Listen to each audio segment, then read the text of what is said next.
Okay, I think there's some issue with YouTube, so let's begin nonetheless. So everyone, today we have Miss Priyanka Murali, who is a graduate from National Law University, Odisha, batch of 2017. She is currently an associate at Sagar Associates. She is actually a very good friend of mine, and we have done a moot together when we were in college. So today, what she would be speaking about is national moots and how students can shape their law school uh, and their entire law school journey so that they do well in national moot courts. She will be answering the basic questions which students have. So without wasting more time, I would like to start with the session. So thank you so much, Priyanka. Thank you so much for coming in today. Thanks, Anand. So happy to be here. Okay, so let's begin. First of all, for everyone who does not know Priyanka Murali, her team was the runner-up in NUJS-Herbert Smith Corporate Law Moot Court competition in 2016. She was herself the best speaker at Harish International Moot Court competition in 2014, and her team won the second best memorial award at Harish International Moot Court competition in 2014. So what we're going to ask, what we are going to begin today's session is basically like this is going to be the most asked question from law students, and that's why we've put it in our list as well. Which is basically whenever you choose a moot, whenever law students choose moots in their law school life, what are the kind of things which they should be looking at? And I would also request you to share a little from your experience. What all moots have you chosen and why you chose a particular moot? What was the rationale behind Sure. So I think gating points is always you would want to go for moots that are pretty reputed, whether that's NUJS-Herbert Smith or you want to go for GH Raisoni. But I think the end game is you would want to take a moot competition sometimes that appeals to a certain prestige. So tier one national moots are always preferred. But there will always be moot courts where the subject that you're interested in does not have more than one moot. So if you're it? doing an IPR moot, then obviously you wouldn't go after prestige. You go after that one moot that really means something to your CV. So the question for you is, are you looking for an opportunity to do something because it looks nice, or an opportunity to do something because it's a genuine area of interest? So that's going to decide what kind of moot you want to look for. From someone who's outside of law school, they'd obviously look for a moot name that they are familiar with. So the older moots tend to have more prestige because of the number of years and the refinement that those moot propositions have. If it's a relatively younger moot, it's helpful if either the draftsman is a very reputed person or if there's really good PR and marketing for that particular moot. So sponsored moots always do better if they're newer and younger. Firm sponsored moots are also helpful even if they're completely new. I wouldn't disregard them because they ultimately will have partners or people who put their money behind that particular moot, and there's a lot of thought that goes into the proposition. Me personally in law school, I don't think when we were doing law, the Mooting Premier League and the other benchmarks for assessing what moot court makes the most sense or what kind of law firm partners you're going to be seeing there, what's the level of question and analysis, that wasn't available so much. So the only moots that I picked up were the ones that looked the prettiest on the list, which were either DM Harish or it was Jessup or it was Herbert Smith, which we did together. So it's always boiled down to things that looked pretty in the first 1 or 2 years. Eventually that stopped making sense, and I chose to go with the only corporate law moot which was in the country. And fortunately, that was also a very thoroughly drafted proposition, and it had its own challenges, which made it worth it.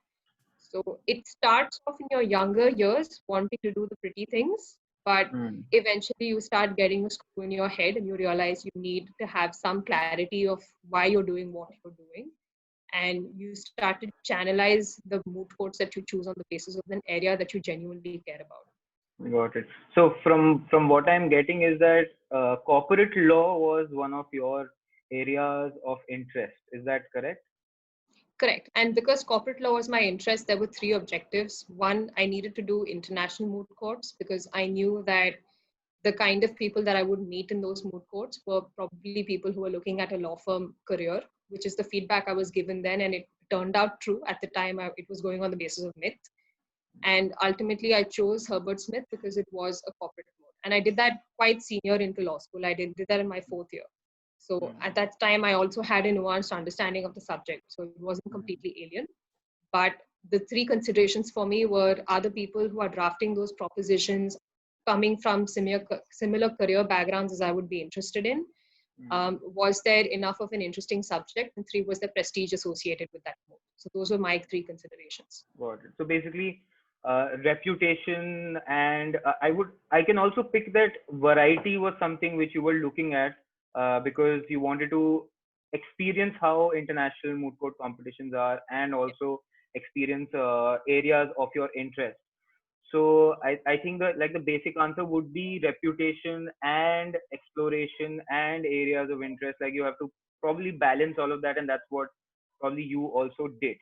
Okay, so when we talk about reputation, so for example, if there is a law student who's studying in a relatively new law school, or a law school which is not so advanced in mooting, it's like I remember that when we were in NLUO, the mooting culture was, I think, quite developed when we were, when we were mooting and we were choosing moot. So we were pretty confident that we can win even big moots. But what if there's a student who wants to participate in a good moot, in a reputable moot, but does not have enough confidence about winning the moot? Then should the student pick up a winnable moot, like for example a tier 2 or tier 3 moot, or should that student go for reputation and go with the perspective that that the student might just return home with a participation certificate? So what do you think, what are your thoughts about that? I think there's two thoughts, and I know some people from our senior batches have had this question when NUJS was set up, right? I think if you're from a young law school, one, find a mentor. That mentor never will be from your law school. If you're from such a young law school, then you would look for a mentor outside and find someone who really cares about putting their mind and time into what you're asking. So one, look for a mentor. Two, do not assume that the fact that you're from a young law school means that you're not worthy of going after the big stuff. If there's a competition that appeals to your area of interest, it appeals to your level of ambition, and you're willing to give it a try, you should go for it. And having this anxiety about whether you'll come back with a victory, some citation, or you'll come back without anything, that's the last thing you should be thinking about. If you're going to approach it from such a result-oriented perspective, then maybe you'd never move at all. So never have that thought process in your mind at all. If you want something and you don't have the resources for it in your law school, find a mentor. More than a mentor, I think find the material and the library resources first. If you're in a situation where you don't have the basic material, then it's impossible for that to be substituted by a mentor. So go all out and make sure that you get it. Don't hold back. So actually, yesterday when we had a masterclass with Debayan on international moots, he also highlighted the importance of having mentors or coaches for a particular moot court competition. So the only thing which I can think from the perspective of the students from newer law colleges is, how do you approach these mentors? And first of all, how do you come to know about these mentors? Like, is there a list? And of course, I'm going to tell everyone about the Moot mentorship program we have, where we have streamlined this process quite a bit. But like, how did you sort of come to know about mentors who would be willing to help your team? So there were a couple of times when we did think about reaching out to mentors, but it turned out that whoever we reached out to, they were people who had previously done that moot. So we looked for someone who had connections with that moot, or we looked for people who had judged that moot. So we said, okay, let's approach it from another perspective. Don't think about the moot or think about the judge. The only problem with that is for the more prestigious moots, it's almost impossible to find a mentor who's willing to give you that much of time. So I think at the time when we were doing it, the immediate mentor was always someone who had done that moot from within college.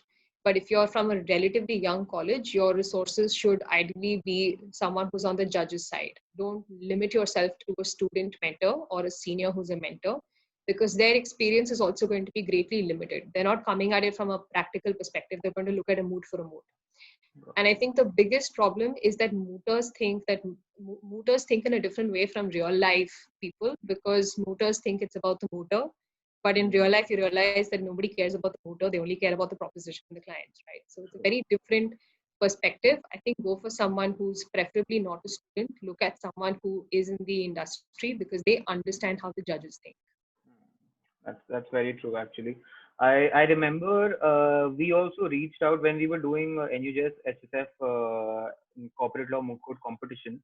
We also I think reached out to some associate at Shardul Amarchand Mangaldas who was doing corporate law, so that we could have someone who has working knowledge, like practical knowledge of what the question was.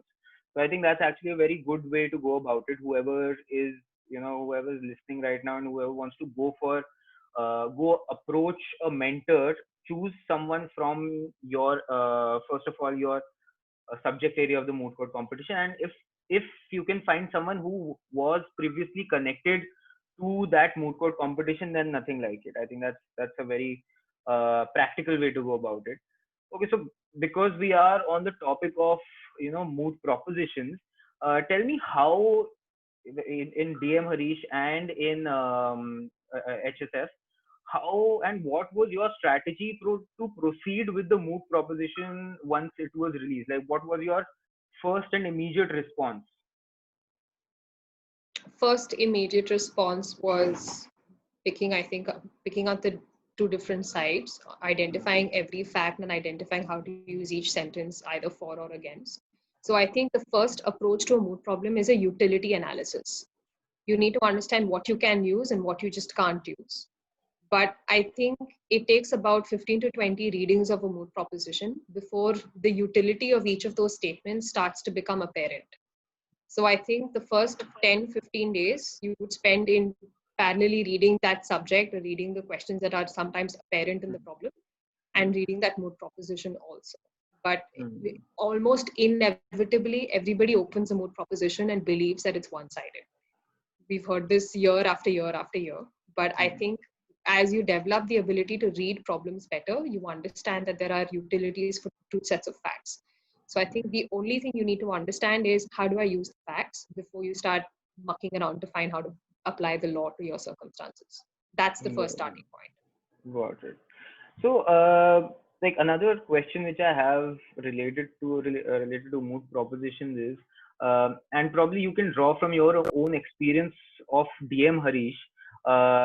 Actually, let me ask this: did you study international law in your law school by the time you were participating in DM Harish, which is an international?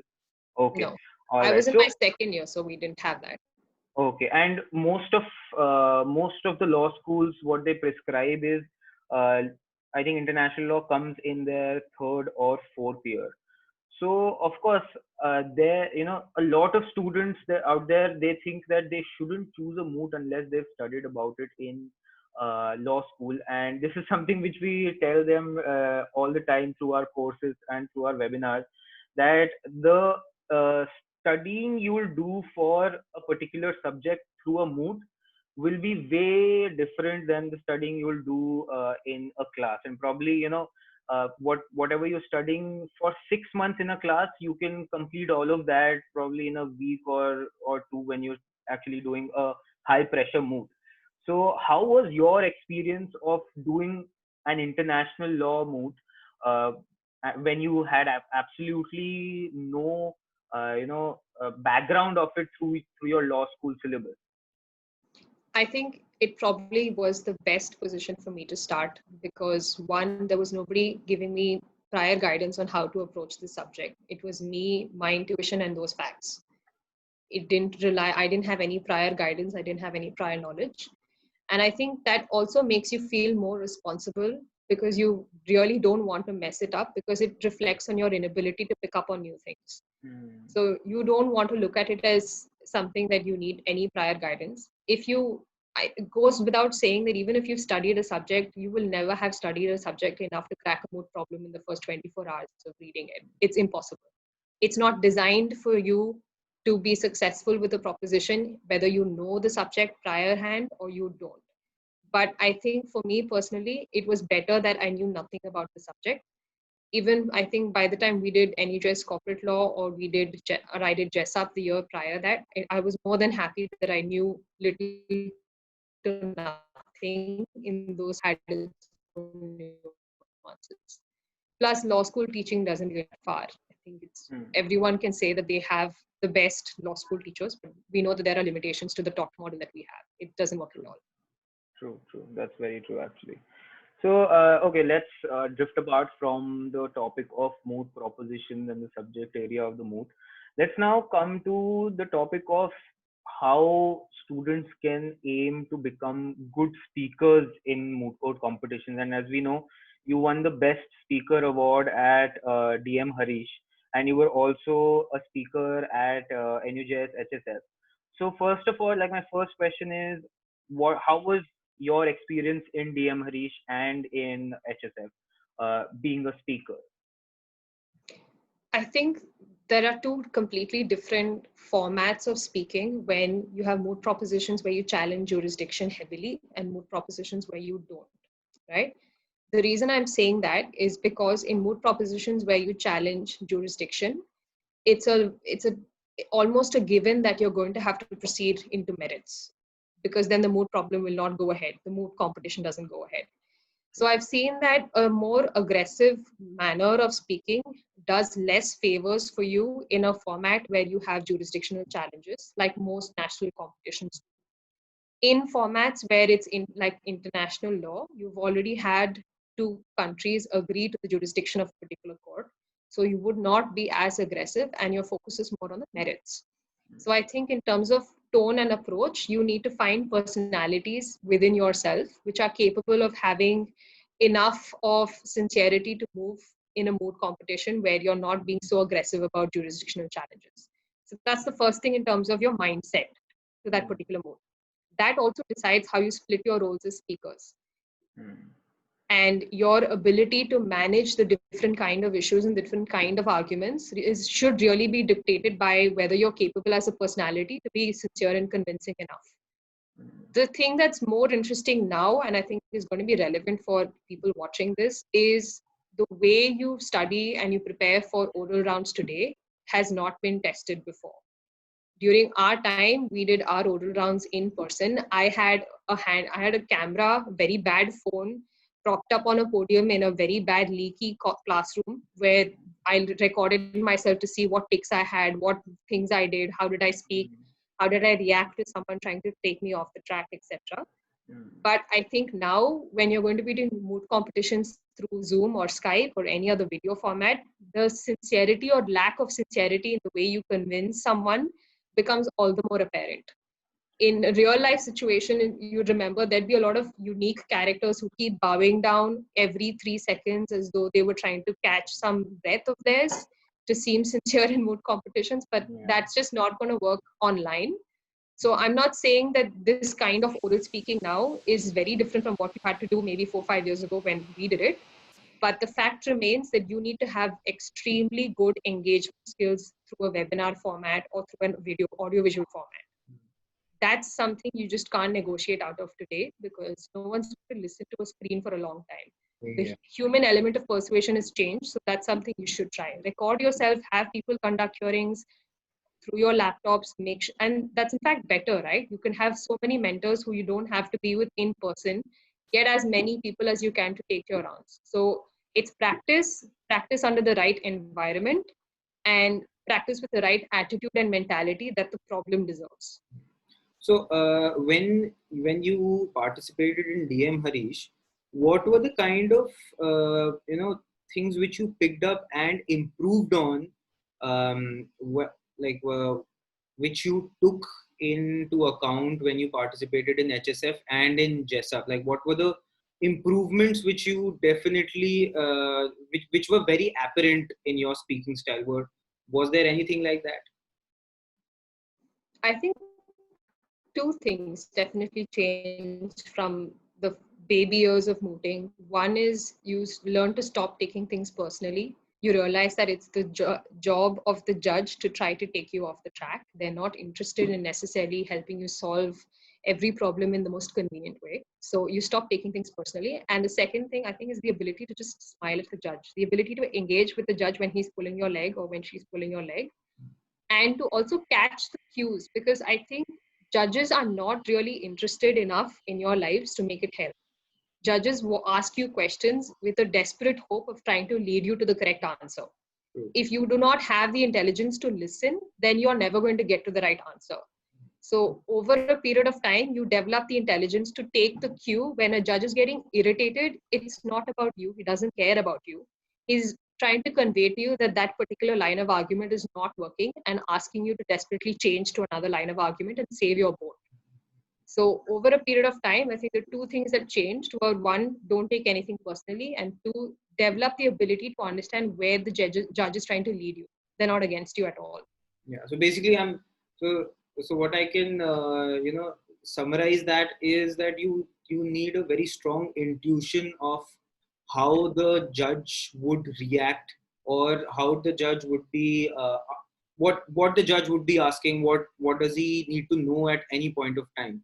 So when actually, Priyanka, when you now judge moot court competitions, and when you go for when you see these law students participating in moot court competitions, what are the kind of things which now you look for, which we did not know as participating mooters, which can probably help people right now? Because a lot of time when we are participating in moot court competitions, we are already so bogged down by the pressure, by the entire timeline, that we don't really think of how and what the judge is looking for in the team.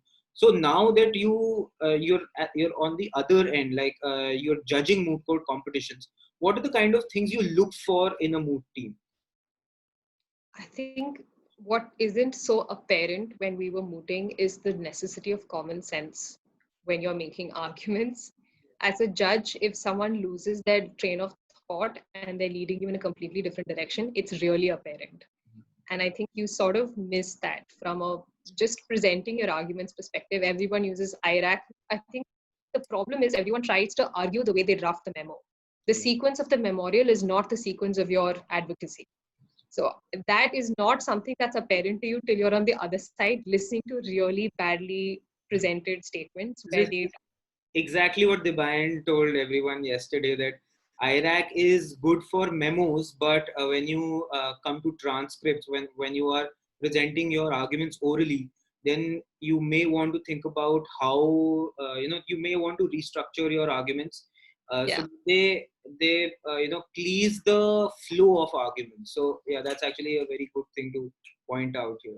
Yeah, so I think one is the structure of your argument. The second, I think, is when you start agreeing with us without really understanding it. There are many times, I did Stetson recently, and there was this person who started talking to me about a particular concept of law. And I said, but this fact doesn't support you, X fact doesn't support you, Y fact doesn't support you. And his response each time was, indeed, your ladyship, indeed, your excellency, indeed, your excellency.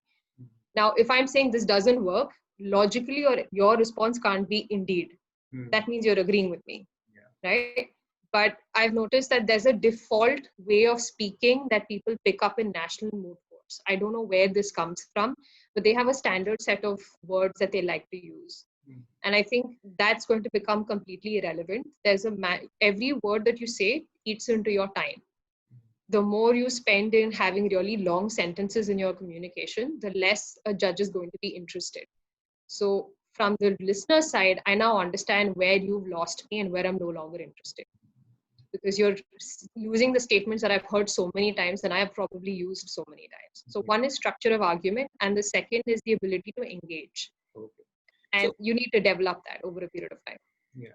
So apart from your oral submissions, apart from the answers which you are giving to the judge, what are the other things which a moot team should be careful of in a courtroom? And I'm asked. This is a very basic question, and I'm just trying to trying for you to answer to this question, so that a lot of participants here, a lot of times they give less priority to things like decorum, things like courtroom manners. So can you just tell from your experience, what were the kind of things you used to look at and you used to be mindful of when you entered a courtroom? So I can tell you this both from maybe law school and partly from experience as a judge. The first thing is, it becomes apparent when your own team does not agree with what you're saying. So I think team cohesion and team conduct is very important. One of the moots that I judged last year, there was the first speaker who went up and was explaining a particular point. His teammates were sitting 4 feet away and shaking their head no.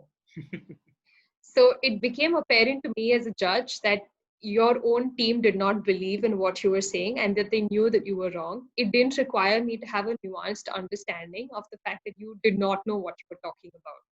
So I think that's a nice way to shoot yourself. Maybe it's a very human reaction. If someone says something stupid, you want to really whack them and you start shaking your head saying, "Bhai, this is not right. Please stop saying this." And they just continue to talk about the wrong thing. So I think that's one very apparent. The second thing is using the ability to distract. And this is something we did all the time in law school. If it's your team member who's up at the podium and who's speaking, you would want your physical attention to be on that speaker. If you start looking at the judge from the judge's perspective, he's trying to look at the speaker, but in the background, he can see two people staring at him. So he gets distracted visually by the fact that he should be focusing on the speaker, but now he's really interested at the people who are staring at him. So I think if it's your teammate who's arguing, look at that particular person. If it's the other side who's arguing, stare so badly at the judge that the judge does not want to pay attention to the speaker and is now really animally conscious of the fact that there are people staring at him. So play into larger ways to distract the bench, even if it's not your turn to really speak. Yeah, got it. So and apart from that, like, what used to be your take on even apart from these manners and everything, do you think how you dress, how you smile, all of these things, do you think these things matter in a courtroom? Absolutely. We had one of the most memorable rounds that I had as a judge. There was a person who just sat there smiling the whole 20 minutes. And it was really creepy. You didn't feel like continuing in that round. You felt very awkward. And then there are people who looked very relaxed. So they would keep flipping papers and he'd keep adjusting his tie. So the fact that he kept adjusting his tie was a massive distraction and it prevented me from really paying attention to even what his own teammate was saying. So there was someone else who had a habit of shuffling their legs. So every time an argument, a couple of sentences ended, he'd change his legs and I could see the legs from where I was sitting. So I think there are a lot of tiny things. One, don't fiddle around. Two, don't adjust your collar. And please put on your collar button. I think those are three. Just never change these three Trinity rules and everything else should follow. And of course, never stare so much at a judge. Yeah. So I think, again, common sense should prevail. Right. And yeah, one more thing. So I'm like, I personally know that you faced a lot of intimidating judges in DM Harish and in HSF. So what are the kind of tips which you can give to the participants on how to face, or how to just sort of make the intimidating judge bearable for any speaker, because it can get really tough for at least the beginners. So what tip can you give to the participants? So when I had the DM Harish quarterfinals, I think, and Nalsar had just come up and given their entire round of arguments. And I don't think any of the three judges stopped. And all the three judges were partners, I think, from Khaitan. And two of them knew the draftsman really well, knew the problem in and out really well. They didn't stop at all. They were super aggressive, kept asking questions throughout. I think if you're dealing with a judge who's really after your life, develop the habit to just answer their question. State your conclusion up front and then ask if they require a detailed analysis. So don't try to engage with them for a really long time, because that's not a proceeding that's going to go in your favor anyway. So step one, reach your conclusion and be fast and clear with your sentences. The second is, if someone is getting very aggressive, and this happens pretty much every round, there'll be one bad cop on the bench. If someone starts to get very aggressive, don't focus all your attention on that one really aggressive judge. It's a bench. Maintain the eye contact with the other judges also.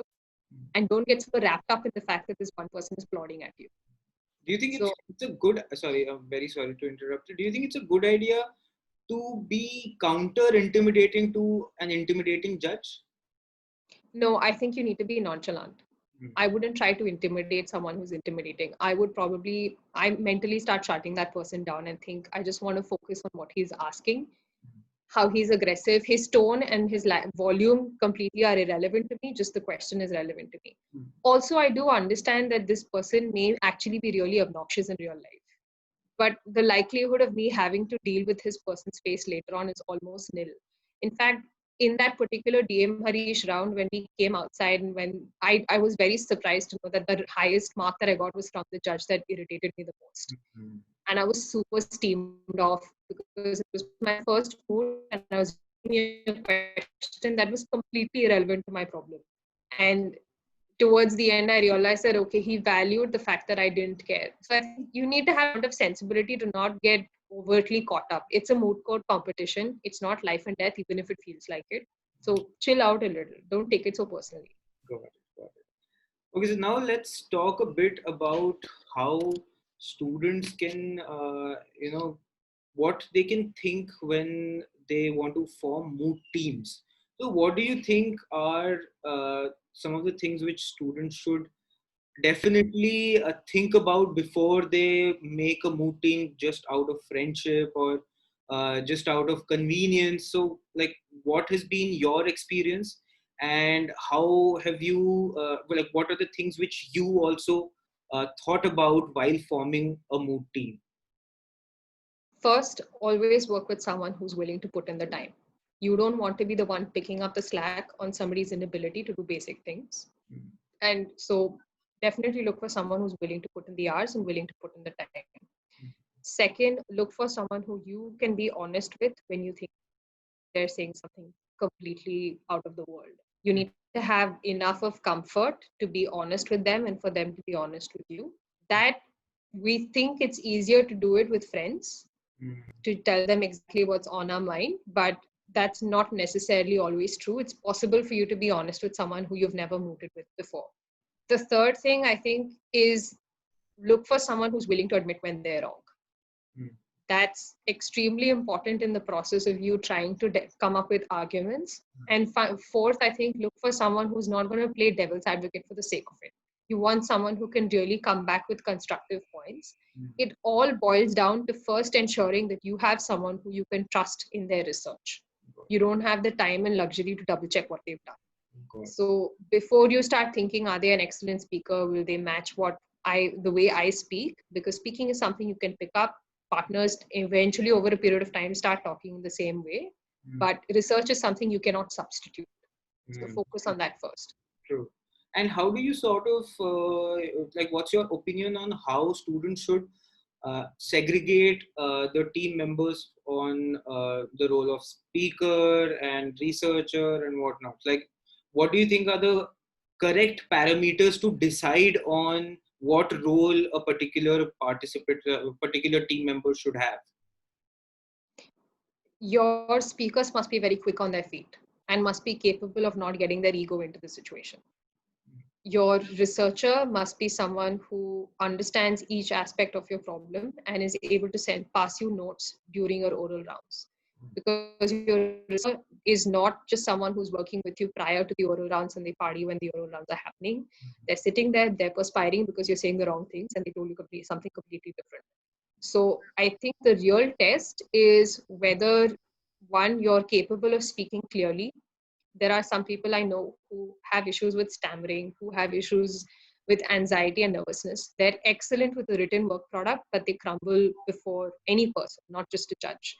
Those people are essentially useful for a researcher role. I'm not saying they can never speak. That's something you can acquire. But researcher role is something that you could consider. If you want to know whether this is even made for you, you're a very young person in law school, you could go for a researcher role. That way, if something were to go wrong or something were to go really right, you get to witness it and you get to guide it, but you may not necessarily be part of it. It gives you a flavor. But for everybody, whether you're a speaker or a researcher, you need to have memorial drafting skills. That's the one thing that you cannot separate between researchers and speakers. I think that's the inseparable element. The separable element is your ability to hold your ground and to not get your ego wrapped up in your communication. That's the only separation from a skill set perspective. Yeah, that's actually true. Okay, so another question which I have is, this is I think you can try answering from the perspective of someone who's done a national moot. What is the level of preparation which is required from any student who's willing to participate in a reputed national moot court competition? Now, yesterday we had we asked the same question to Debayan from the perspective of someone who's done JESUP international rounds. So what I need you to answer is, like, what is the average preparation time which students should be looking at for a domestic moot? I would say typically between 6 to 8 weeks should be your hard preparation. But if you've determined that you want to do a particular moot proposition, it's always good for you to spend several weeks prior to the moot court competition proposition being released just on jurisdictional issues. The reason I'm saying that is because national moots always fundamentally have jurisdiction issues. That's something that's not going to change very greatly. Article 226 will always be the same, 32 will always be the same, 133, 136, 134, they'll always be the same. They're not going to change very much. Spend the time prior to the moot proposition researching on jurisdiction, spend the time after the moot proposition applying those rules of jurisdiction, and then moving to merits. But realistically speaking, I think 6 to 8 weeks, assuming you have no other life in those 6 to 8 weeks. But 12 weeks is a good number for most. Okay. And you've always been so good in academics as well. So how did you sort of balance moot preparation with academics? What was your mantra? Like, how did you do it exactly? One, I think you have to be comfortable with making certain social life sacrifices. And I'm saying this very candidly. You have to get real about the fact that the 5 years end at some point.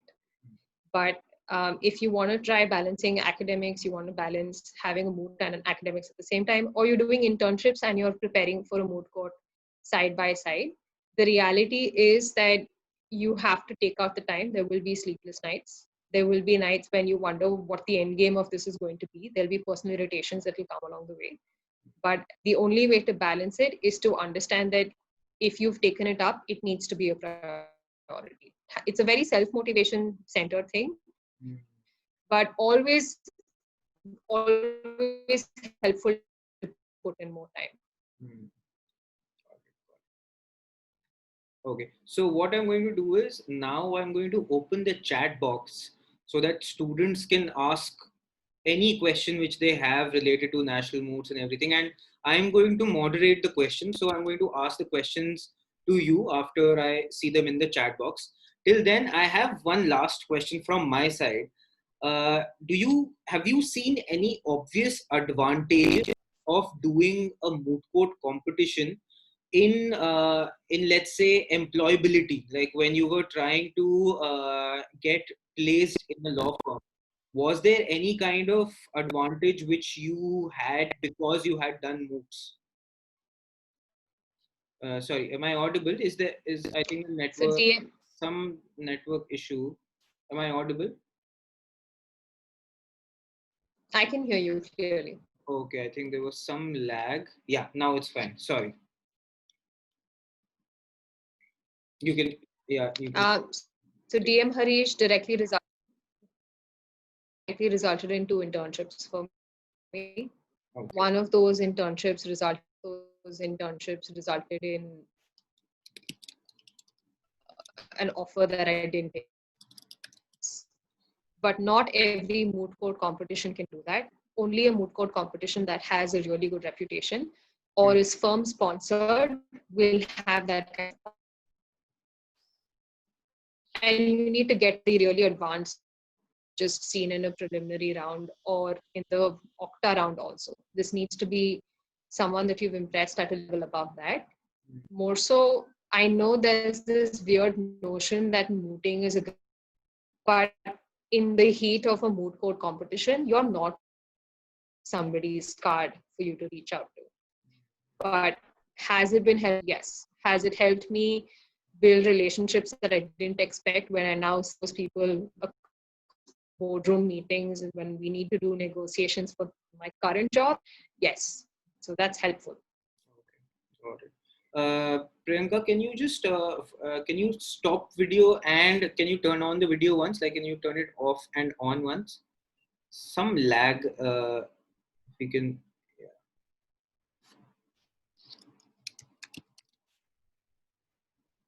I just turn it off and turn it back on. Is Yeah, that better? yeah, it's better now. So Cool. I'm going to ask the questions which are coming from the students. How should one? Okay. So this is something which you can answer. Tanya is asking us, how should one start preparing his or her college doesn't have a good mooting culture, and how should they start researching as a beginner? Because as we know that researching is something which there's no particular subject about legal research as such apart from jurisprudence and legal methods, but there's no particular subject for legal research for moot courts. So what is the kind of what do you think would help a beginner start with research? And what the other question was, how should that person start preparing for the moot if there is relatively a newer mooting culture in the college? First off, I think the college's mooting culture is not the factor that decides your researchability. It's your access to resources and it's your ability to know what to research that really decides whether you're going to be successful. So I think first operate from the blind spot of whether you come from an old college or a young college, whether you have mooting culture or not, completely irrelevant. As far as research is considered, today you have the opportunity to do a lot of online research courses, which weren't available in the market a few years ago. I would not see how 2,500, 3,000 rupees on that, which is such a long-term investment, is something you should shy away from. I think it's worth it. It definitely puts you 50, 60 steps ahead of someone who hasn't had that kind of awareness. The thing that I'd say third is if you want to start researching, you need to know first you need to first research on the moot competition that you want to go for. Researching an abstract is like saying you want to know the universe, which doesn't make any sense. So narrow down on the moot court competition that you're looking at. And I would always say, first start with the more recent judgments. Moot propositions are written by people who had a cup of coffee and were very inspired by something that happened in real life. They are not concocted in fiction. This is not Star Wars. So the best place to start is in current affairs and start tracing back to the new developing issues and know that that's where your moot proposition is likely to be inspired by. And of course, goes without saying, you need to understand SEC, Manupatra, all the other tools, but these are something that anybody can pick up. If you want a certain advantage over someone else who's also starting off, then I think current affairs is your best place to start. Yeah, and that's precisely what happened with our moot court when we moved it together. The issue of corporate law, which was there in the moot court competition, was picked up from a recent corporate, a very gray issue in corporate law. So I think that's a very good tip. Just keep looking out for legal developments and debates which are going on in the subject area of your interest of the moot. Lippy's question was somewhat similar, so I think I hope Lippy has got the answer. Parth is asking about how can one read a case law and understand it properly? Now, I absolutely understand where he's coming from, because I also had a very similar question when I was in law school. Unfortunately, we did not have any webinars back then. So probably, if you can help understand the law students how, like, what is a good strategy to proceed when they want to read, especially long judgments, what can they do? So I don't know if this is something I would do now as a practitioner, but at that time, I really liked case law digests because they were very brief. They were annotated. They were annotated by people who knew what they were saying.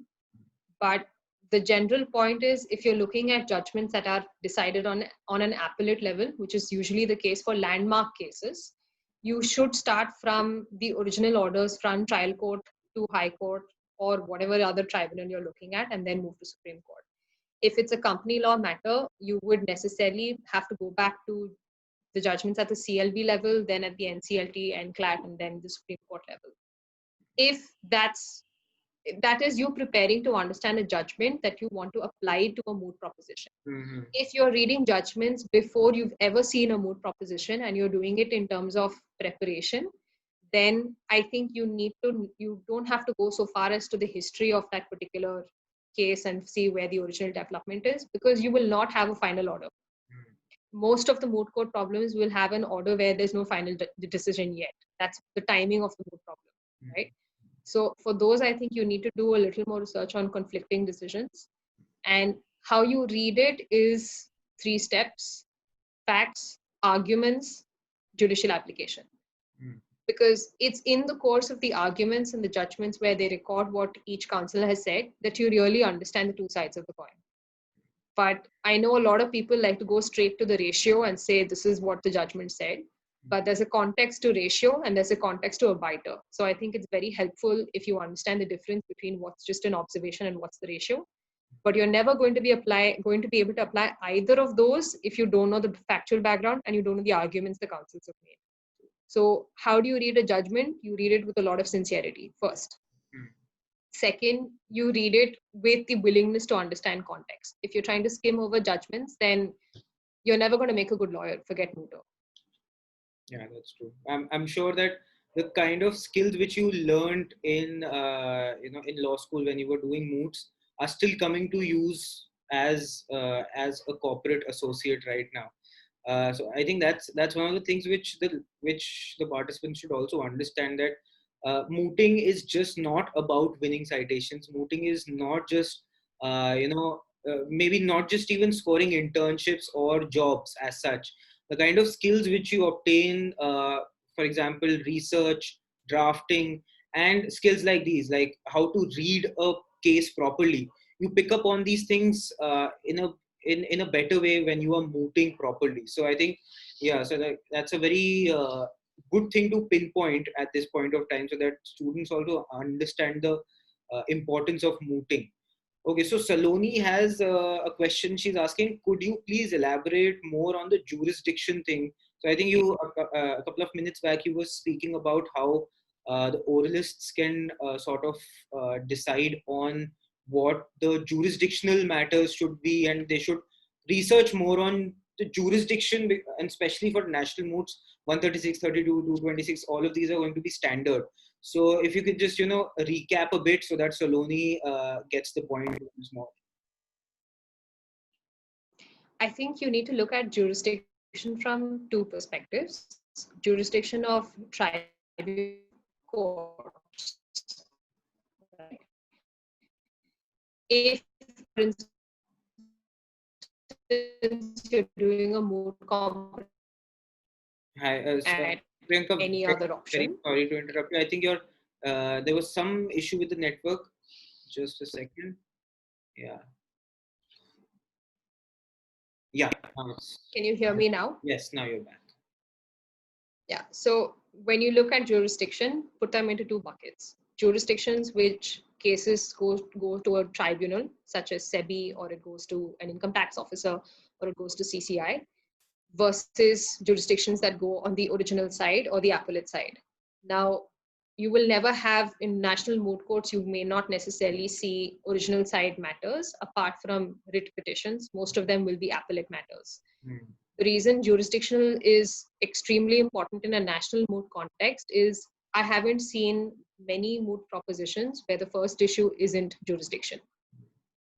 It's the smallest breadth of law, and it's also the entire burden of this falls on the first speaker.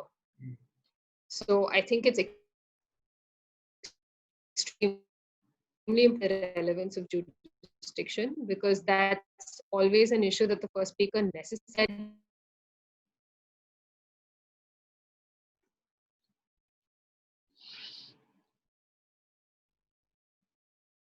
I'm sorry, I think your voice was breaking a bit. Can you repeat the last bit which you was talking?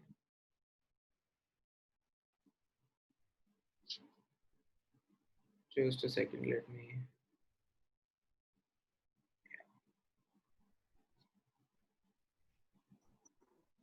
Were you able to catch that, or should I repeat? Yeah, just the last part, which you were, I think we got most of it. Last part, if you can just recap a bit. I said jurisdiction because your first speaker needs to speak about it and your second speaker can't proceed without it. So it's very often that if the first speaker fails, the burden of establishing jurisdiction in 30 seconds falls on the second guy. Yeah. So you need to have it. You just need to know it. And I think if the speaker one has done a good job in convincing the judge about the jurisdiction, the judge also has a very good impression of the team as such, and he or she is willing to give more chance to speaker number two with whatever issues that speaker is handling. Absolutely. I think the first speaker is the man who must impress the bench. He needs to make the team likable. He needs to make the line of argument likable and really sets the tone. So if you have a first speaker who's not capable of being convincing and clear on their concepts, because jurisdiction is a matter of concept, they're only asking you questions to know whether you know what you're talking about. They're not interested in really progressing and finding a solution or coming up with unique analysis. So that's a more nuanced stage. And jurisdiction also happens, a lot of drilling of jurisdiction and facts happen in the first few rounds of a moot competition. So in order for you to get to your finals, you need to have those first few rounds go really smooth. True. Okay, so Tufail has a question. He's asking what usually a judge would expect in national moot court competitions in oral arguments, because usually the team makes the oral arguments from the memo or recites from the memo. So is it okay to copy the same words from the memo and recite? So this is a very, very important question, and I want you to answer this question in terms of what a transcript is, what the misconception of most law students as to that they should recite from the memo. These two things I think are needed to be sort of clarified at this point of time. So I would need you to weigh in on this. Okay, so think of this as one of the most important 10 commandments you'll ever get on a moot court competition. You never, ever want to look down at the podium when you want to engage a judge. So reading should be completely out of the question. You never make a transcript for the purposes of using it as a teleprompter. It's never going to work because that teleprompter is on your podium and not magically appearing behind the judge's face. So the transcript is required to serve three purposes. A transcript clarifies your own thought process. It's for your mental compartmentalization of arguments. A transcript is supposed to be helpful if you've completely forgotten what you're trying to say. So it's a reminder. It's not your teleprompter. And the third is a transcript pretty much goes completely useless after the first round, because the manner in which the questions come, the way in which a bench reacts to your arguments changes so much that there's no way you'll ever stick to a transcript. We've seen so many moot court competitions where someone drafts a very pretty looking transcript, prints it out, writes his notes. It's the most useless thing ever. In fact, the more useful thing is for you to know where your citations are. If you're sending up a compendium to the bench, it's more useful for you to have a list of which annexure number has what case law that you're citing than it is to have your transcript. So I think you need to change the way you look at transcripts. It's not a teleprompter. It's just a reminder page. It's an FYI in case you forget. But if you look at it more than 3-4 times in a round, it's apparent that you can't argue without preparation and you can't argue without assistance. So never use it. Never ever read from a memorial. Your memorial are written submissions for a reason. They are not supposed to be a substitute for your ability to engage. This is exactly what Debayan also told the participants yesterday. Basically, a lot of students have this misconception that they should this comes to them very naturally, that when they are an oralist of a moot court competition, participating in a moot court competition, they should recite things from their memo. But what people need to understand is, they, like the moot court organizers, don't call you so that you can recite, they don't need someone to read out your memo. They have people for that, like they can read your memo. So what they need you to do is, they need you to structure your arguments in such a manner that you can first of all cover up those 15-20 minutes. You can cover up all the issues in those 15-20 minutes, and you can also answer the questions of the judges pertaining to the particular arguments which you are submitting. And also you need to understand that you don't have to submit all your arguments orally. You don't have to submit all the case laws also. You only need to rely on the most important arguments, most important case laws. So please never ever recite from a memo. That's something which I would personally request everyone to take care of for their next moot. Okay, so we have a couple of questions about how to improve communication skills, communication style, and especially if people have a stammering problem, or if they're not so confident in, let's say, English as a language. What can they do to improve on this? One, learn to listen. I think that's absolutely important. Listen to speakers who are clear in their expression and clear in their enunciation of words. If English is your impediment, then that's the starting point. Because I don't think people who have a problem in communicating in English have necessarily a problem in knowing what the meaning of a word is. Their problem is in their ability to speak that fluently. So fluency only can come from you having conversations in that particular language and listening to someone in that language. And the second thing I think is just accept the fact that you should start recording your own voice. You should start listening to what you sound like and understand what are fillers that you use. A lot of people who don't speak in English on a regular basis use fillers. They say, they say like, they say, you use words that basically carry no weight in that statement.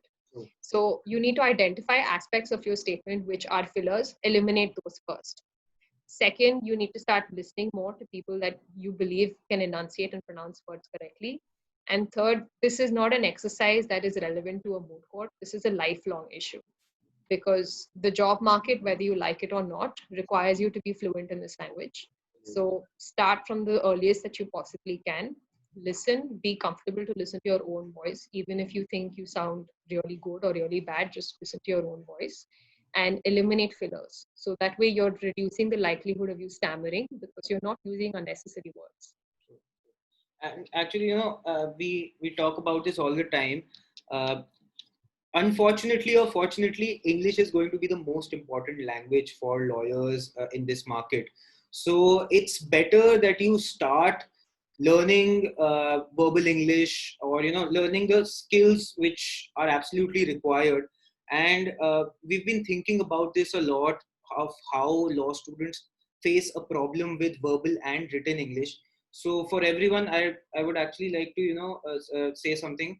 We are launching a course on English, verbal English and written English, just for law students. It's going to take some time, because it's a very heavy course.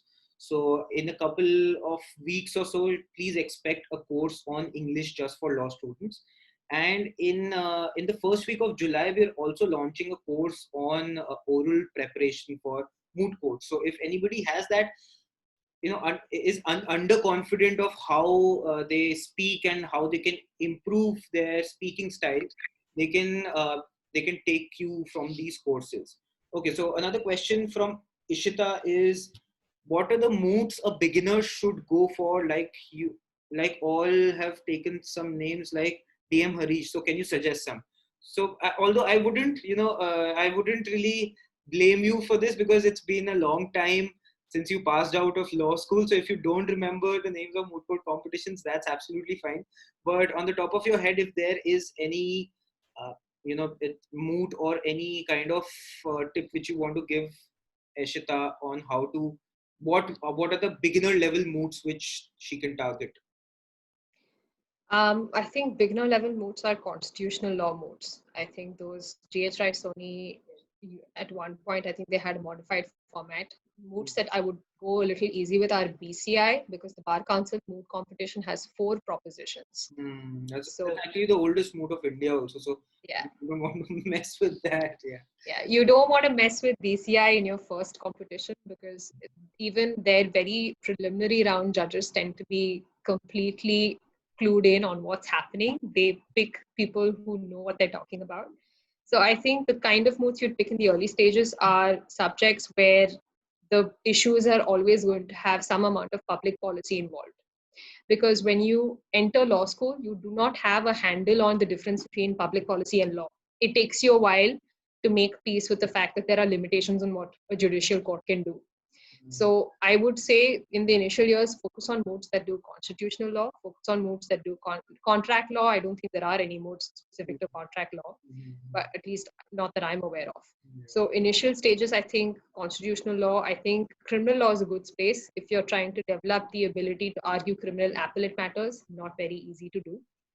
I would never go near environmental law moots, but it just so happens that I think it will become more and more relevant in how we're structuring moot court competitions now. Yeah. So I think look at moot courts that are directly relevant to current issues, because those are the moot courts where you will get the maximum exposure and fulfillment that you really require from a personal development perspective.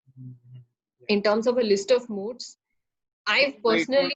Don't worry. Actually, I was just going to come on this topic. We have a list of moots. So if you want to browse through a list of moots arranged by tier, we have a list of moots. I'm just going to drop a link. Just a second. Okay, so by that time, I think you should answer the next question, which is, what should be the suggested time to start doing corporate law moots? As a law student, that is my main focus, and I really wish to know how to research on such moots. So I'm guessing that Atharva is also looking forward to joining corporate law sometime in the future, or is interested in corporate law as such. So what is a good time to aim on those moots? Atharva, my man, I think you're a little version of me. I was obsessed with corporate law from probably the end of my first year when I did an internship with an investment banking company.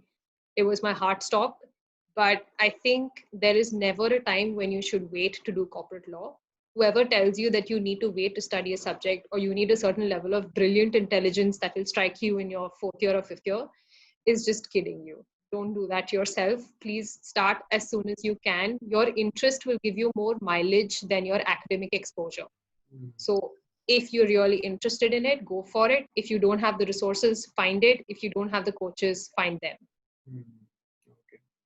Yeah. So answering to Eshita's question about list of moots, I've dropped in a link where you can view the most important domestic and international moot court competitions which happen in India. These do not include, unfortunately, the virtual moot court competitions which are coming up because of the whole global pandemic. So if you want to browse through the list, I've dropped a link. So Siddhant has a very good question, and I think it relates more to your experience of moot courts.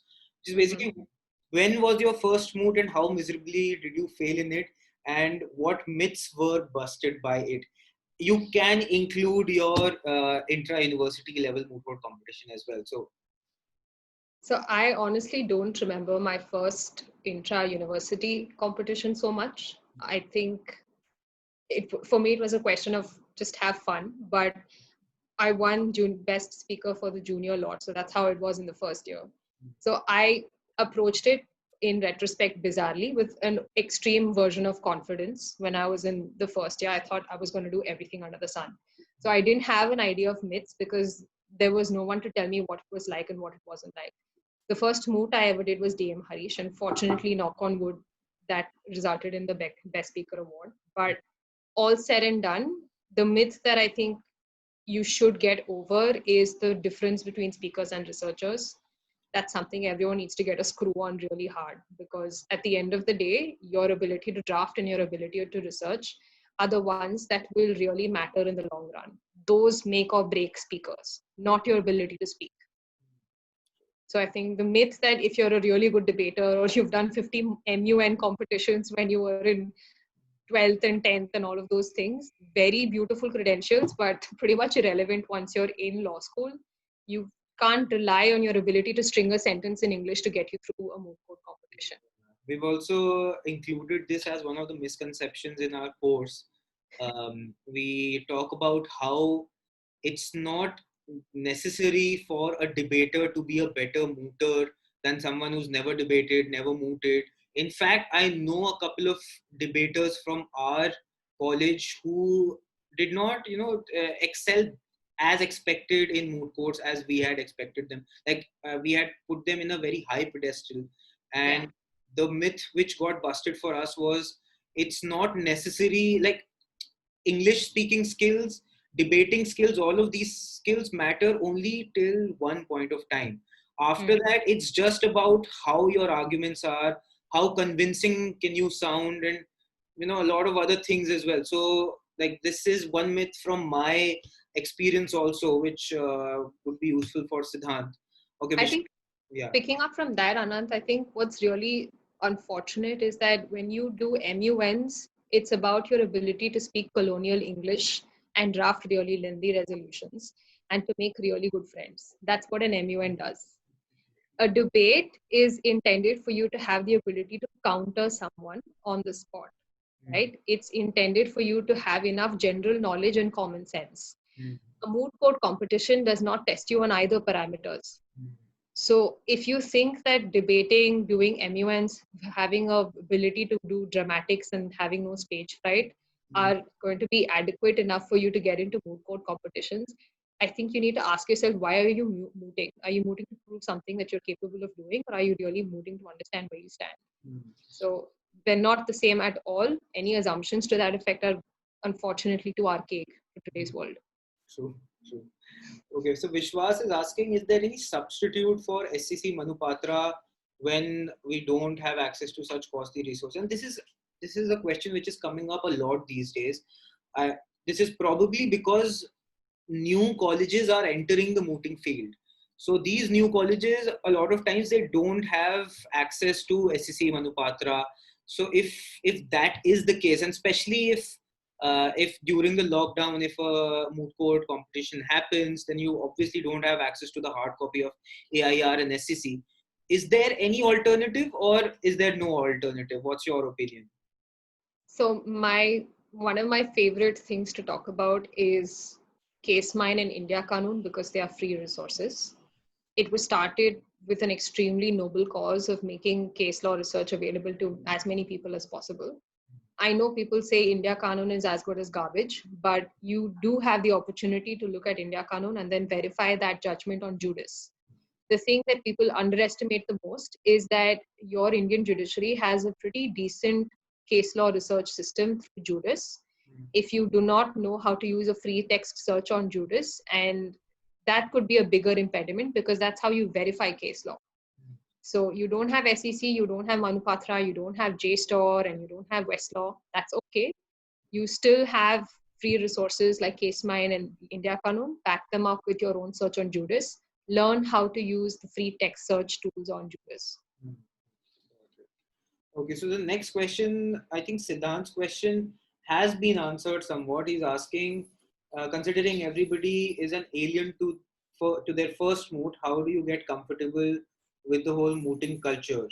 I think you've sort of answered this question. We can move to the next question, unless you have anything to add from whatever you told before. I'll just I think just approach it. Do not look for prior experience in order for you to do something. When you get into the real world, you're going to do a lot of things you've never done before. So it really doesn't matter if you've had the chance to do it before or not. Be prepared to maybe not have everything go exactly as you planned, but don't make the mistake of never trying. Yeah. This is not a safe place for you to be in. It's law school. Man up to it, I guess. Absolutely. Okay, so the next question is, how do you understand the tone of the judge? How do you understand what he's actually asking for? And so I think the person who's asking this question is drawing from his or her own experience. One judge appreciates how I go about my arguments, but another judge totally gets irritated with my arguments. How how do you understand the psyche of the judges? I think this situation is a mix of a hot and cold bench. So if you encounter such a bench, what would be your strategy? I think those are my favorite benches because it tells me that the judges are coordinating and it tells me that they're going to exchange notes before they give me marks. So I would want, if you're talking about the person who seems to be quiet and you think that them being quiet means that they agree, that's not the right conclusion. If you're talking about someone who seems to be giving you non-verbal signs, nodding his head and not frequently flipping through your memorial, then you know he's with you on a particular argument. As far as approaching them, like I said before, do not focus your entire attention on the one who's the bad guy. That's intended to work that way. Don't focus your entire attention on that person and stop focusing on them in terms of tone. Focus more in terms of the question they're asking. So this really, it's a matter of intuition. You'll develop it over a period of time, but you can try to do that through your practice rounds and request the people who are taking your practice rounds to imitate benches of this nature for you to get comfortable. But at the end of the day, this is not something you can ever prepare for. The only thing you can do is ensure that you're willing to pay attention to both judges and be nice even to the bad guy. That gains you more points. And oddly enough, the bad guys give higher marks. They think that you've just crossed the Everest and they give you higher marks. Yeah, that's true. That I can verify from my own experience. The bullies give marks away all the time. Yeah. They are the more generous. True. Okay, so Siddhant's question about reading a judgment, I think you've sort of answered this. Let's move on to the next question. Any tips for improving oratory skills, especially for those who are not debaters or public speakers? So I think we just spoke on this. First of all, debaters and public speaking. Public speaking is a totally different skill, I would say. Like it's not like you don't have any particular competition for public speaking, but debating as such, if you are a debater, then it's first of all not necessary that you would do well in moots or if you would excel or not. So again, what Pushkar is asking for is more tips on how to improve on oratory skills. So if you have any last things which you would want to share with the participants about how to improve those skills, then you can weigh in on this. One, practice. You need so much practice to be good at this. And second, at this, it would be more useful if you can tell me how many oral round practice rounds did you do for DM Harish and for HSF? Like that's something actually which would be very practical for the participants to understand. So I think for Herbert Smith, between you and me, we would have done somewhere, I think around 40 to 50 rounds within the team and with someone else. I think around 40 to 50 is a good number. It went on forever, so I'm assuming it's 40 to 50. Jessup similarly was about maybe a little more than that, maybe around 60, 70 sessions. DM Harish is the only one that I actually know because I had audio recordings from all of those very sad sessions of practice. So those were somewhere around 250 to 270 sessions for DM Harish. But that's also my first moot. So I wanted to practice as much as I possibly can. So definitely one is, in terms of quantum of practice, I wouldn't emphasize it as much as I would quality of practice. Make sure that the people who are asking you the questions have not read the problem 1 hour before you ask them to help you out. True. And so focus on the quality of those sessions. Always record yourself and understand what you're saying. Understand what kind of arguments you often get stuck on. And above everything else, I think have your own teammates grill you. The initial stages, rely on them to question you a lot, but after a period of time, you'll realize that they think the way you think. And so you need to get someone on the outside to help you. General skills, I think overall, the thing that's helped me the most in terms of oral rounds is to be sure of what I'm saying before I say it. If I don't know it, I will not proceed with that practice round, and I'll spend another 15-20 minutes catching up and then entering that round. Yeah, that's true. Okay, so Tanya is asking a practical question. Her question is how to handle confusing questions from the judge, especially if we don't know the answer to that. Should we say what do we say? What is the pet dialogue? The unfortunate statement was counsel pleads ignorance. 3 words you never want to hear. Yeah. So how much do you want to use counsel pleads ignorance, and if not that, then what? Like, how do you sort of counter answers questions which you have absolutely no idea about? So these are 2 experiences, both from my moot with Anand. We had a round where the question that I was asked is the date of a particular ECB regulation, and I said April something 2014 or 13 or whatever. And the judge just nodded and said, okay, fine, move on. I still don't know if that's the correct date. But I was really sure that he didn't either. So there's a limit to which when you can faff it through and it goes by and you move on to the next round. So that's helpful when you make stuff up on the spot. But if there's a question that's very material to your argument, not a dumb example like what happened with me in that round, but if it's very material, rely on your researcher. Tell the bench that if request permission for the bench to allow you to confirm with your researcher, and make sure that your researcher passes a chit that you can rely on. If your researcher also doesn't know and your co-speaker also doesn't know, then of course, do not say counsel pleads ignorant and try to use your common sense to construct the argument. But when you're trying to use common sense, don't repeat what you just said. They already heard that bad statement, and that's why they asked you that question. So I think defer to your researcher when it's an essential argument that helps in demonstrating your team's cohesion. But if it's something that's completely silly, then you can try what I tried, but that's a big bargain. Okay, so Riddhi's question pertains to a very, I would say, very common misconception, which is basically the usage of flowery language, the usage of legal maxims and legal jargons. What do you think? Is it helpful to use very complex language and complex legal maxims when you are giving your oral submissions? So this is what I call a colonial hangover. You start reading and speaking as though you're from 1750 arguing before the crown. So definitely don't make very long, complicated statements.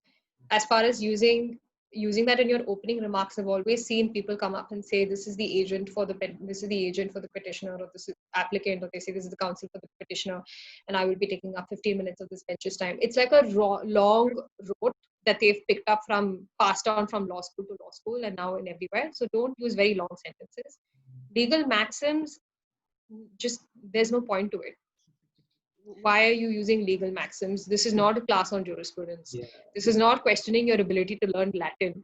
This is not a question of whether you understand what recips a locator means. Nobody cares if you want. In fact, if you say inter alia, that's quite a bit.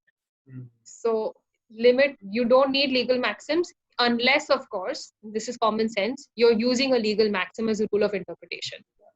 If you are, then please do the benefit of translating what that means and focus on the judgment whether the interpretation rule was applied, instead of using the really long sine qua est, non-locator. All of those things just make no sense. I remember them because we studied them, but I've never used them a single day after that particular class. Yeah, this is something which we also point out in the course, that the usage of legal maxims is first of all a misconception. This I also found out after I left law school. When I joined a law firm, I saw that we aren't using those legal maxims anywhere. Like, what's the use of these legal maxims?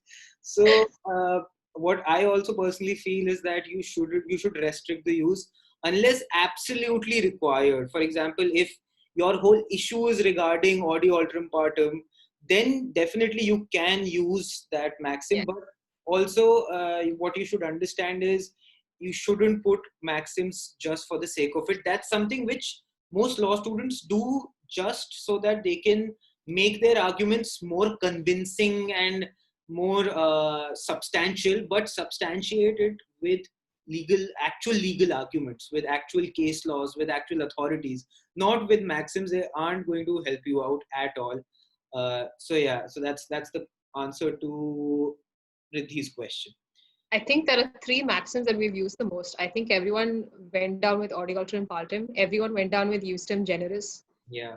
I don't know why. I mean, you can adequately say that use the general word, use specific words to clarify the meaning of general words. You don't have to say justum generis. Yeah. But it's nice in the first few months when you're having that love affair with law, where you think this sounds cool, but it gets pretty old really fast. Yeah, true. But yeah, I was reading a blog of a European law firm associate, and that associate was just talking about the importance of simple drafting. So his partner had restricted him to use the word "and" in any sentence. So it became so difficult for him to draft even a one paragraph advice. But at the end of it, what he realized was using short and simple sentences is what matters, because ultimately what the purpose of these advices and memos is, they need to be understood by the clients who are non-lawyers. So Yeah. even when you're drafting memos and everything, you don't have to go overboard by using a lot of maxims and long sentences. All you have to sort of think is, how much is this comprehensible by a non-lawyer? Although Yeah. there's no non-lawyer who's reading this, but that should be the benchmark for it. I think the funnest way to do that is to read judgments by judges who know how to write exceptionally clear sentences, because then you start absorbing their way of speaking and their way of writing. Nariman is one of my favorites to read. I think his judgments are so clear and so precise. Chagla, from the older bench judgments, even though he wrote in 1958-59, his judgments are very good to read. Chandrachud, I think, has some exceptional writing. You start reading and imitating Krishna Iyer, you're getting nowhere. But if you start reading judges who communicate their judgments with brevity, then you start imitating that same style in your writing. So definitely how you think is how you'll end up writing. Okay, so Samrat is asking, if I am interested in environmental law, will a moot in environmental law be helpful if I have interest in policy making also? So do you have any thoughts on that? I think there are three pieces if you're looking at environmental law, right? The first is most of environmental legislations in India right now will imitate international conventions. So definitely if you're doing environmental law, international environmental law is helpful. International law is helpful. There aren't many moot courts that are dedicated to environmental law. I can only think of Nirma off the top of my head that did something with environmental law. I'm sure that's going to change over a period of time. But I think the best way for you to pursue environmental law is more through international environmental law competitions, whether you're doing Stetson or you're doing a national environmental moot, but more so on the international side than the national side, because India does not have a pro-environment legislative structure. It borrows a lot from its international conventions. Okay, so Sai is asking, what are the pros and cons of a corporate lawyer? Actually, let's combine two questions here, which are basically, how can mooting skills be applied for a job in corporate law and for a job in litigation? So if you have any thoughts on that, probably would help Sai and Tejaswini with their questions. I think it's helpful in both ways. You need to start thinking of moot courts as personal development opportunities, right? They are not supposed to be centered for a litigation career. They're not made for a corporate career. They're not made for a litigation career. They're made for you to develop reasoning skills and the ability of persuasion. Have I found moot courts to be extremely helpful in my job? Yes, more helpful, in fact, during negotiations. The oral rounds are very helpful for negotiations. It tells me when the party on the other side is pretending like a point is very important to them and harping on it when they're really after something else. The research skills, of course, will be useful whether you're in a corporate setup or you're in a litigation setup. It's the same. So there are takeaways from moot courts, whether you're doing corporate or you're doing litigation or you want to go into policy. It's all helpful. It's ultimately your ability to convince yourself and therefore convince someone else. Mhm. This is not unique to any profession. Mhm. Yeah. Okay, so I think we just have two more questions left. One question is, what should be the formal conduct which is necessary to be followed in oral rounds? Like a few tips on how your demeanor should be. Okay, when if you are approaching the bench for the first thing when the bench enters the room, you need to stand up. This is sine qua non for national competitions. There's a lot of importance placed on giving deference to the bench.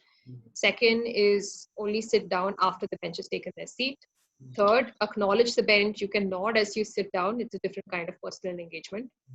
Fourth, don't unnecessarily keep bowing before the bench. It comes off as extremely fake. It's not believable, and it makes it seem as though you're trying too hard. And I think the fourth thing in terms of decorum is try to maintain less noise when you're sitting in the bench and watching someone else argue. You're going to keep shuffling papers, you're going to make a lot of movements. That's going to be supremely distracting, unless that is your intended purpose. Yeah. Got it. So I think those would be my top 5. Okay, so the next question, and this is the last question of the session, which is, there is a myth that research paper publications are weighed more than moots.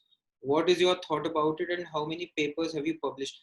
Although, like at the outset, I would like to sort of clarify, I wasn't aware of any such myth. In fact, the myth which I've heard is moot court competitions are the most important things after academics, even more than research papers. But I can understand that you might have picked up on this myth through some seniors or through some surroundings.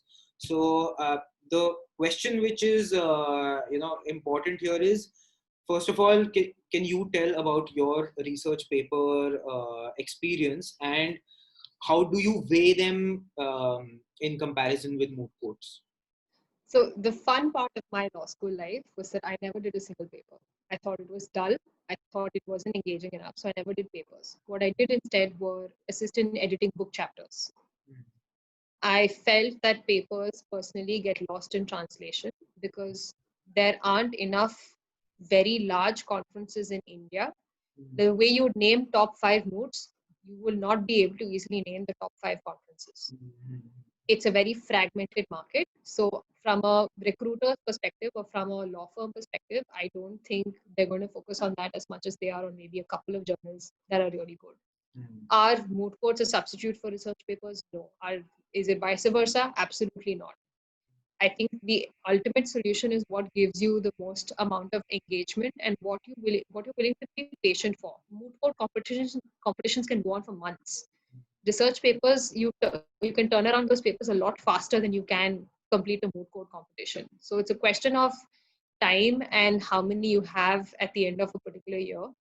And they're not substitutes for each other. They're two completely different skills. And in fact, if someone has done both, then I've never seen someone who's had equally good publications as they have had equally good credentials in moot competitions. They usually do fit into one or two buckets, but they are not, there's no parity between the two. There's also no very big difference between the two. As far as law firms are concerned, we just want to see that you're capable of writing. So a research paper is an easy way for us to show you, for us to see what you've written as a demonstration of writing. But of late, I think law firms are going to move to a direction of asking you to write about a specific subject. So your research papers, they're not going to rely on so much. And of course, there's all of those plagiarism issues. So I'm not sure really if research papers substitute moot courts. And I agree with Anand. I've always heard that mooters have a separate elite class and that they're better than research papers. But in all likelihood, that myth is something that a mooter came up with. Yeah. Okay, so one last question, like this is a bonus question which I'm taking, because I just realized and correct me if I'm wrong, were you a part of the moot court committee of our college also? I was the secretary, and then I think I spent some time fighting with a lot of people. Okay. But So it was a fun time. yeah, so Yashi is asking how important is moot courts?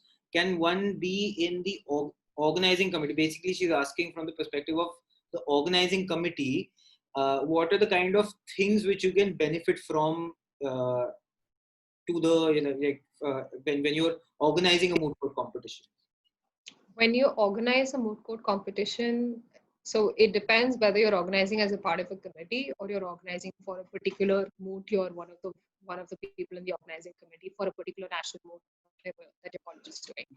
If you're organizing a moot itself, then it's helpful if you're interacting with potential judges because they think it's a networking issue and that you'll be able to get contacts. I have personally never seen any person who's coming to our college interacting with the members of the moot committee favor members of the moot committee any more than they would someone who is not in the moot committee. I think they're more engaging, in fact, with participants than they are with the organizing committee. So the idea that a judge is going to somehow give you an internship and get you a job, please forget about it. You're not that cool. Understand that they have priorities. As far as being in a moot committee, how did that help me? I joined the moot committee when I was in the second year, primarily out of the fact that I was told over and over and over again that a second year student does not do DM Harish because DM Harish had memorial challenges. You never get through. We've never done well in it. And the more number of no's I was given, the more interested I became in joining a part of that group where people were really adamant about saying no to a particular thought process. But more than anything, I just wanted to have sort of an insight on what are the different kinds of moots. That was the only reason I joined a moot committee. There was no nobility involved. It was a very clean and simple objective to find out what these moots are. Why are people going after 5-6 moots when there are 50 in the country? What makes these 5 more important than the other 50? What are people fighting for? So that was the objective. Why did people create teams and fight with teams? You wanted to understand why certain teams worked and didn't work. So it's like observing people. It's not intended to become like a message of my marketing abilities later on. It's clearly not. It's intended for me to get an inside scoop. Did it give me that inside scoop? Yes. Was it worth the headache? Debatable. Okay. Actually, Yashi just replied. She's saying I have the same intention. So I hope that with this intention, you would be able to get an answer to the question which you have. But okay, so one last thing, Sai is asking about the formal verbal language which is to be used. So Sai, I would like to tell you this session already contains a few pointers on that. I am going to upload this entire session on YouTube. So you can go through the video once again.